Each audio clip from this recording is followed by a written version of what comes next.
we looked at different ways that we at Dartmouth could be leaders in terms of how healthcare is provided to our employees. The wellness of our employees and their families is just a critical life thing and very important. Jim, Kim believed that there were better ways to do it that would both improve satisfaction and save money. And so we did quite a bit of research looking at not just the IORA model, the Dartmouth Health Connect model, but several other studies and meta-studies across the country, and really found that there was great integrity to the idea of focusing on the primary care aspect of healthcare as the front door and what that could do. So the IORA model of primary care really starts from scratch and tries to build a new model that we think delivers sort of better experience, better outcomes, and keeps people out of trouble. There are three parts to it. I think if it's a three-legged stool, we need all three. The first is payment redesign. We need to pay differently for primary care. We need to get away from paying per sick visit and pay it in a block fee that allows us to deliver care in many different ways.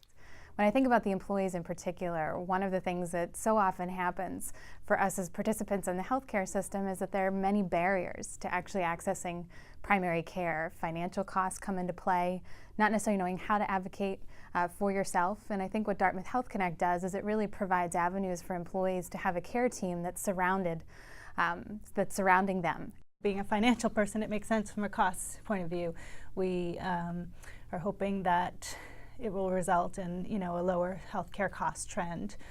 We had been seeing some pretty significant increases in prior years, close to 10%, 8 to 10% increases a year, and that's just not sustainable. So this effort, again, based on the research, a holistic sort of comprehensive wellness effort should help us to reduce our cost trend over the long term. And that will help both Dartmouth and the employees, because the employees pay a share of the healthcare premium. Very importantly, we've been prioritizing from the day we open our doors optimal access for patients, so that they can reach us whenever they want to, and frankly in whatever way they want and need to, as easily as possible. That access has manifested in a number of different ways. First of all, of course, because there's no copay for patients here at all. That very real barrier to patients in seeking out care has completely disappeared, and we've really seen that. We know that patients are stopping in when they want to, are ready to come back for sequential visits if that's in fact what they need for their care, because they don't have any perception that this is going to hurt their finances at all. It's simply invisible, and patients have clearly articulated to us that they value that. Number two is you allow that payment redesign allows you to completely change the delivery model. The key to that is really engaging patients with what we call health coaches. They're people from the community who can work with patients to do all the blocking and tackling needed to improve their health care. They do a lot of education, they do a lot of monitoring and a lot of feedback. We also can engage with people in a lot of different ways, not just in visits, but in emails and groups and video chats. And then we spend a lot of time doing proactive management, not just reactive management. We integrate mental health and try and co-manage other parts of their care, use primary care as a lever to change everything. Could you imagine same day or next day visits to a doctor's office? Could you imagine walking in to a doctor's office, and most of our employees work right here, to be able to literally walk right into your doctor's office and see somebody and get some kind of service right away. Those aren't intangible, those are incredibly tangible. And then the idea of having a team support you is also tangible. They're led by two really wonderful physicians, plus the health coaches is terrific. Existing practices who decide they want health coaches, they hire one health coach for every 3 or 4 doctors. We actually flip that. We have 4 health coaches per FTE physician. They have very small panel sizes. They really get to know a small group of patients really well. The coaches, really the key attribute we're looking for is being able to relate with patients. Too often we think the doctor's got to do everything, right? And I think we're, as doctors, too expensive and we're not really good at it. Our job is medical decision making and overseeing the system, but you let the health coaches do that sort of day-to-day interaction with patients. They're not meant to substitute for the doctor in any way. They're sort of an addition to that relationship.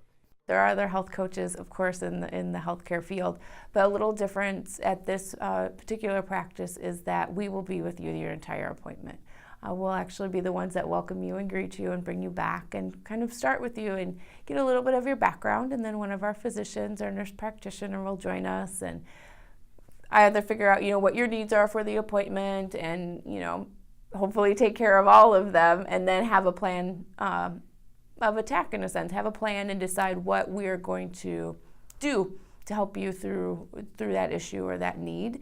And I'm a way that we can actually follow up from that. And the health coaches, while they're not doctors, I don't necessarily need a doctor because I'm not sick, but I do need someone who is going to be checking in and seeing how things are going. And when I know that I have to keep track of my glucose numbers and report those to my health coach, it adds a layer of accountability on my part. I can't forget about my diabetes too much because I will have to communicate with a health coach.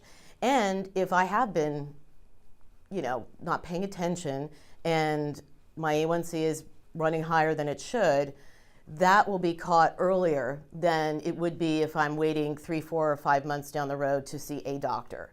So, and obviously, catching those kinds of conditions early is only going to benefit me as far as less complications go, and then obviously I'm not going to have any major illnesses that could get out of hand and end up with a lot more costly health care. And then the third piece of the stool is an IT system that allows us to do all this well, that really built from scratch to allow us to engage patients in their care. They can see their record, allows us to manage this team, track our outcomes, and tell us who we need to be proactively reaching out to. One of the things that I particularly liked was when we sat down to really first kind of build my electronic medical record. They asked me what was kind of the tagline for where I was in my life and how I wanted to manage my care. And I thought that was such a great way for them to connect with who I was and what was important to me, and to know that anytime they look me up in their system and are thinking about what my health needs are, that that's truly a part of how they look at me and remember what's important to Melissa Minor specifically and her healthcare needs. And I just think that's such a representation of how they're thinking differently. Primary care is now 4 or 5% of the healthcare dollar. And I always say that's a silly investment philosophy because that means 95% is essentially failure of primary care.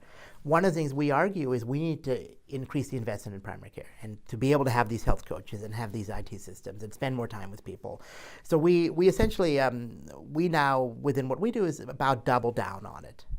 So about 8 or 10% of healthcare spending in primary care, and that is good overall because it gives a better experience to patients, helps their outcomes. And by the way, we save much more than the extra 4% by keeping people out of the downstream stuff.